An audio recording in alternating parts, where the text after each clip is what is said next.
Subscribe our YouTube channel and watch our videos.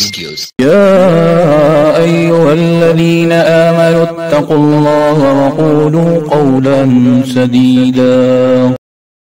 یا ایک سنت پیشہ آدمی کو یہ خواہش ہوتی ہے کہ اس کی اولاد اس کی سنت میں کمال حاصل کرے، اس کو اس کی اپنی عمر بھر کے گر بتلا دے۔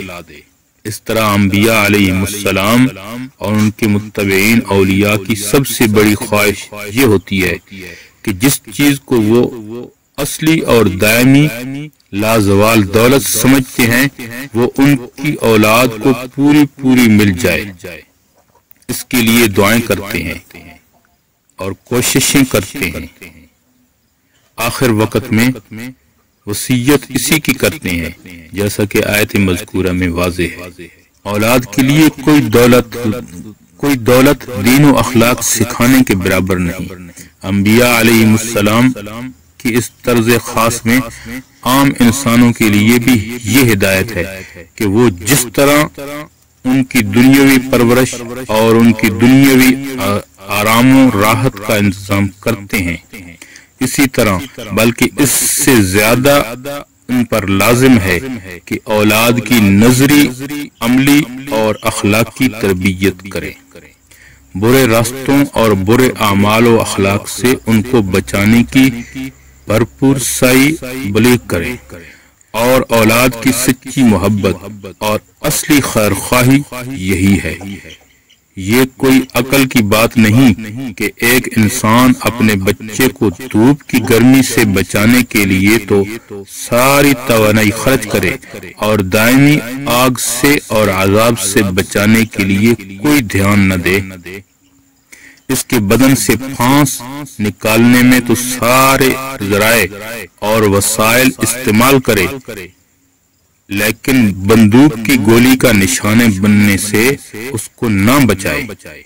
انبیاء علیہ السلام کی اس طرز عمل سے ایک اصولی بات یہ بھی معلوم ہوئی کہ والدین کا فرض اور اولاد کا حق ہے کہ سب سے پہلے ان کی اصلاح و فلاح کی فکر کی جائے، اس کے بعد دوسروں کی طرف توجہ کی جائے، جس میں دو حکمتیں ہیں۔ اول یہ کہ طبعی اور جسمی تعلق کی بنا پر وہ نصیحت کا اثر زیادہ جلد اور آسانی سے قبول کر سکیں گے، اور پھر وہ ان کی تحریک اور اصلاحی کوششوں میں ان کے دست بازو بن کر اشاعت حق میں ان کے ممد و معاون بن جائیں گے۔ دوسری اشاعت حق کا اس سے زیادہ آسان اور مفید راستہ کوئی نہیں۔ ہر گھر کا ذمہ دار آدمی اپنے اہل و عیال کو حق بات سکھانے اور اس پر عمل کرانے کی سعی میں دل و جان سے لگ جائے۔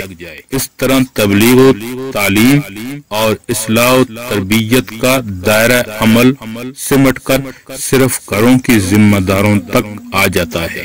ان کو سکھلانا پوری قوم کو سکھلانے کے ہم معنی ہو جاتا ہے۔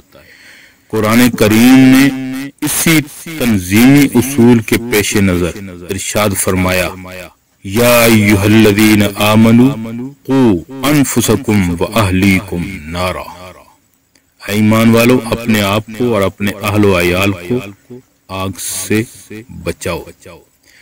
اور حضور نبی کریم صلی اللہ علیہ وسلم نے جو ساری دنیا کے رسول ہیں اور جن کی ہدایت قیامت تک آنے والی نسلوں کے لیے عام ہے، آپ کو بھی سب سے پہلے اس کا حکم دیا گیا ہے کہ وَأَنذِرْ عَشِيرَتَكَ الْأَقْرَبِينَ، اپنے قریبی رشتہ داروں کو اللہ کے عذاب سے ڈرائیے۔ اور ارشاد ہوا وَأْمُرْ أَهْلَكَ بِالصَّلَاةِ وَاسْتَبِرْ عَلَيْهَا، اپنے اہل و عیال کو نماز کا حکم کیجیے اور خود بھی اس کے پابند رہیے۔ حضور صلی اللہ علیہ وسلم نے ہمیشہ اس کی تعمیل فرمائی۔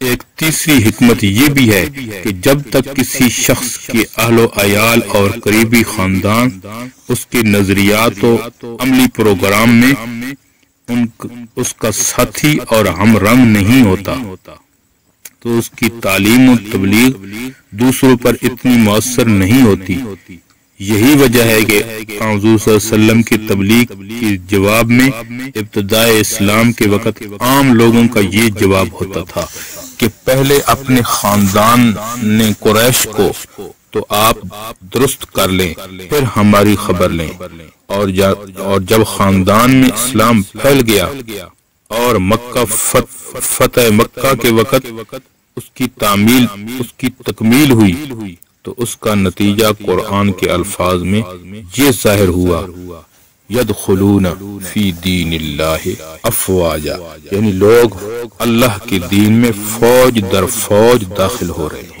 آج کل مسلمانوں میں بے علمی اور بے دینی پھیلنے کی بہت بڑی وجہ یہ ہے کہ والدین اگر خود دین سے واقف اور دیندار بھی ہوں تو اس کی فکر نہیں کرتے کہ ہماری اولاد بھی دیندار ہو کر دائمی راحت کی مستحق ہو۔